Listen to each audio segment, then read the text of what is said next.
E eu tive a oportunidade de traduzir um tijolo que veio do Iraque. Alguém encontrou esse tijolo há uns 30 anos atrás. Todo sábado ele ia para as ruínas da Babilônia, ficava lá. Porque o Brasil trabalhava na Mendes Júnior lá, na época do Saddam Hussein. Verdade. Aí ele viu aquele monte de pedra, tá tudo jogado mesmo. E a Bíblia falou que a Babilônia viraria um monturo de ruínas. Quando ele estava voltando para o Brasil, uma amizade com um soldado, ele falou: rapaz, deixa eu ir embora, eu vou... Ah, você vai voltar para o Brasil? É Pelé, sempre as conversas, né? Eu quero levar um souvenir. Eu falei: pega o que você quiser aí. E ele namorava aquele tijolo porque tinha uns desenhos. Ele jogou assim o negócio: eu quero levar esse aqui. Botou na mala dele, trouxe pro Brasil, depois o que eu vou fazer com isso? Quase jogou fora. Pelo amor de Deus. Aí a mulher dele falou: não, meu bem, não joga fora, não dá pro professor Paulo Barbosa, que isso aqui é um negócio que ele pode usar nas aulas de história lá, né? Na escola adventista lá do Ibis, no Espírito Santo.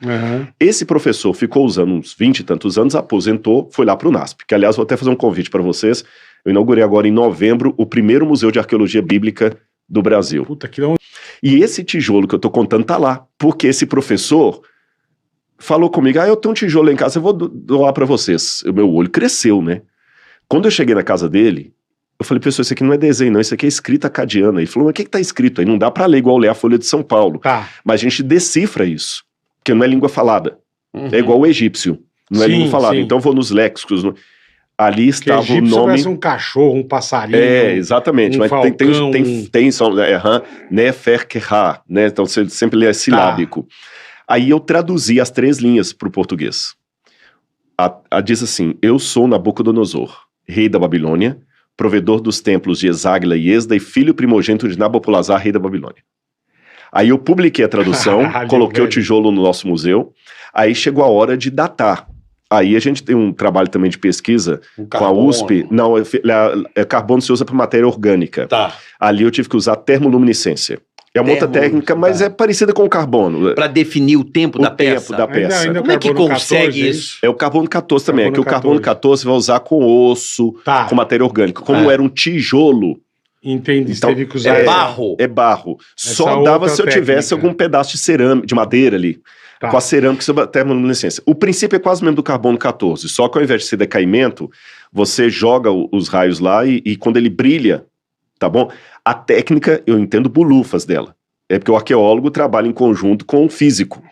Então o doutor Casimiro Munita colocou lá na USP, no IPEM, e a gente conseguiu datar. Só que aí vem uma coisa curiosa que... Eu tô dando apenas esse exemplo aqui, você vê como é que é fascinante o negócio. Quando datamos lá na USP, a Sônia e o Casimiro Munita, no IPEM, a gente viu que a peça tinha 2.300 anos. Caralho, velho. Mas aí eu tenho um problema, porque o Nabucodonosor tá 2.600 anos atrás. Ele é do 6º século a.C.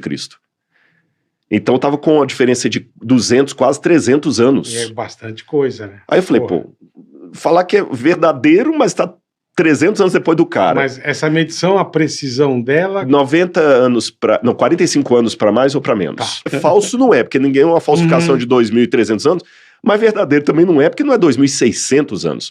Aí o Casimiro falou assim: Rodrigo, a gente data com a termoluminescência, aí que vê o caso dele, seu especialista, a gente data a última queima do artefato. A última queima. Então teve algum incêndio que essa peça estava lá. Pesquisa isso aí. Eu fui para Londres e lá eu consegui, no Museu Britânico, ver um tablete com escrita cuneiforme, que é a escrita da época, que fala assim, que o prédio do templo de Eságila pegou fogo. O único prédio da Babilônia que pegou fogo na época de Alexandre o Grande. O Alexandre o Grande é 300... lá. Então esse tijolo pertencia àquele prédio que incendiou. Porque esse prédio foi o único restaurado. Por isso que deu essa diferença. Por isso essa diferença. Eu falei: então eu tenho a data do incêndio do Alexandre. Agora eu vou colocar isso na Bíblia. Olha como é que a minha fé fica fortalecida. Se tivesse pegado fogo 500 anos, ia dar a diferença de 500 anos. Exatamente. Entendi. Se esse mesmo tijolo, exatamente. 1000 anos ia dar a diferença. Se ele tivesse agora participado do incêndio do Rio de Janeiro lá, eu ia dar a data do incêndio do Rio. Entendi. Aí... eu falei: poxa, então já sei até de qual prédio da Babilônia que era. Era a casa do tesouro do Nabucodonosor, o templo. Agora, quando você vai para a Bíblia, Eu tenho um exemplar da Bíblia Pô, ali. tu não voltou nesse lugar pra pegar mais tijolo, No Iraque é complicado entrar, né? Como é que Foi vai um cara entrar? que pegou, Aí, ó. né? Aqui, olha, alguém achou na internet aí, ó. Tá aqui, ó. Alice Ledinger, Nabucodonosor, Uzur, Lugala, cadê? Então ali está, eu sou Nabucodonosor, rei da Babilônia.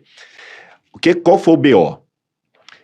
Em 587 a.C., Nabucodonosor destruiu o templo de Jerusalém, 6º século. Tá. E ele pegou as coisas mais sagradas que os judeus tinham e levou para a Babilônia. Uhum. Vamos tentar simular um pouquinho esse sentimento dele. Você falou, eu sou católico. Claro. Agora imagina tudo que faz parte da sua Da infância, sua crença. da sua crença. Você vai ser levado como empregado de um outro país, aprendendo forçadamente a língua do outro país, sendo humilhado, e quando você passar na porta do templo daquele país, você olha lá para dentro, e aquela imagem de Aparecida, que era tão cara para você, tá ali jogada num canto. como se fosse um museu de bestialidades. Você vai virar o demônio. Mas o que você pode fazer? Nada. Nada. Mas a dor. Poxa, então, você lembra da sua mãe. Aí você identifica até que o terço que tá lá de qualquer jeito foi o terço que você via sua avózinha rezando lá. Claro. E tá lá da maneira mais dessacralizada muito possível. bravo, né? Muito bravo. E Daniel ficou arrasado. Então agora eu já imagino Daniel vendo essas coisas dentro do museu do Nabucodonosor. E no livro de Daniel tem profecias que se cumpriram milênios depois de Daniel. Tanto é que Isaac Newton escreveu um livro sobre as profecias de Daniel e Apocalipse. Sir Isaac Newton escreveu mais sobre teologia do que ciência. E ele ficava fascinado como é que as profecias cumpriam depois. E no final do livro de Daniel está desanimado, com tanto sofrimento. Deus fala assim, Daniel, guarda as palavras desse livro, fecha o livro agora, porque no futuro muita gente vai conhecer o seu livro. O saber dele se multiplicará. Daniel capítulo 12, está no mesmo livro aqui. Agora, vamos juntar as peças do quebra-cabeça? Olha que emocionante.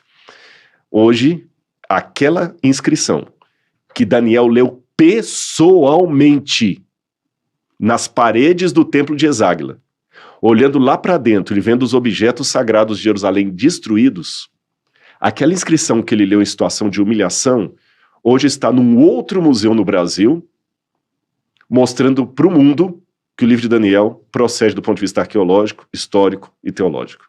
Que louco. Aí eu olho para mim mesmo quando eu tenho meus problemas, minhas dificuldades, porque vocês riem, mas eu imagino quantas vezes vocês não foram dar um show, tendo que contar aquela piada e dando aquela gargalhada, assim, vem forçando, porque você tá com um problema de saúde, alguém da família lá, e você não pode. Algumas vezes. Tá contratado, você não vai falar assim, desculpa, eu não vou, porque eu tô... Você tá ali, eu imagino. Eu separar o pessoal do profissional, não é tão fácil, mas você tem que fazer. Dúvida.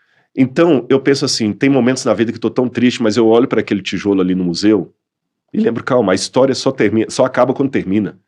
Cara, isso é demais. Então, toda essa digressão aqui foi para responder a sua pergunta. Até que ponto vai o arqueólogo e o teólogo? Você está notando que, na verdade, é um ciclo uma fusão, se encontram. Mas é muito interessante, porque o mais louco dessa história toda é que o tijolo em você decifrar. Em você, isso é maravilhoso. Porra, e foi no livro juntar, e isso é do caralho. Não, e foi na Inglaterra, e viu na Inglaterra. E viu a frase. Caralho, que loucura. E o cara viu lá que era 2.300 e tal. Isso deve te dar um... Deve dar um caralho. Um prazer. Eu faço questão, quando vocês forem lá, mostrar o tijolo pra vocês ao vivo. Vocês viram aqui a fotografia dele. Ele tá lá que loucura.